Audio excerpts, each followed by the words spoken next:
ئێرە کەمپی ئاوارەکانی عەلیاوایە لە خانەقین. پێشتر ئەم جێگەیە چێشتخانەی کەمپەکە بوو. بەڕێوەبەری کەمپەکە ڕای دەگەێنێت. بەغدا و دیالە هاوکاریمان ناکەن، بۆیە چێشتخانەکەمان داخستووە.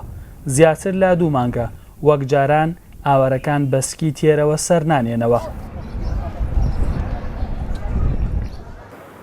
زیاتر لە 3 مانگە ئێمە لە حکوومەت مەرکەزی و هیچ بۆمان نەهاتیە و نزگەی 2 مانگە ئێمە خواردنەکەمان وسانیە لە بەرەوەی مەطبەخەمان بەسە خۆراکمان نییە. داوا لە حکوومەت مەرکەزیەکەین شتێ بۆمان مێنێ مەوادێ غەرازێت تا ئاشێ بۆیانە بکەین. 1400 حساب بۆمان هاتیە سەر لە غەدایە پیاڵێن ئەمە هین 15 ڕۆژە بەڵام خۆی بەس 7 ڕۆژیان ناکە لە بەرەوەی هەر عایلێکی 15 نەفەرن. 1500 خێزانی دانیشتووی سەعدیە و گوڵاڵە و شارەبان و سنووری پارێزگای دیالە لەم کەمپەدا لە ڕەوشێکی خراپدا ژیان بەسەر دەبن. ئاوارەکان داوا لە حکوومەتی عێراق دەکەن دەستی هاوکاریان بۆ درێژ بکات.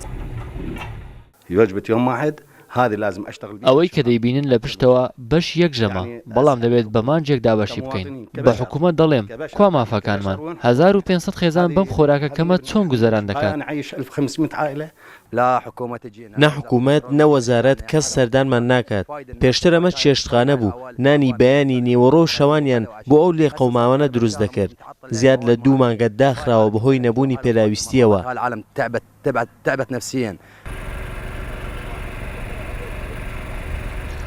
وەزیری کۆچ و کۆچبەرانی عێراق بە ڕووداوی گوت زیاتر لە 2 ملیۆن کەس لە عێراقدا ئاوارەی باشووری کوردستان بوون.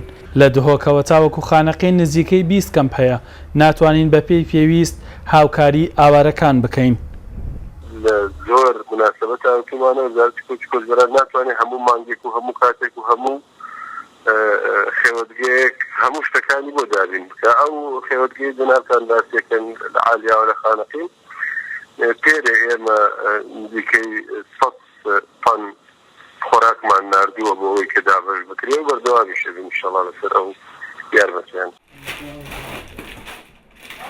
پێشتر ڕێکخراوی مرۆیی ئەکتید هەموو مانگێک بەشە خۆراکی بەسەر ئاوارەکانی کەمپی عەلیاوادا دابەش دەکرد.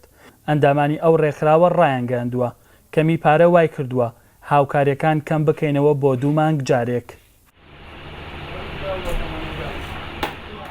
ئەم ئاوارانە لە کاتی شەڕدا حکوومەتی عێراق نەیتوانی بیان پارێزێت بۆیە ڕویان لە باشووری کوردستان کرد. ئێستا ئەوان داوایەوە لە حکوومەتی عێراقی دەکەن هێندە خۆراکیان بۆ دابین بکات بۆ ئەوی بتوانن لە ژێر خێوەتەکان دابژین. هەڵۆ محەممەد ڕووداو کەمپی عەلیاوە خانەقین.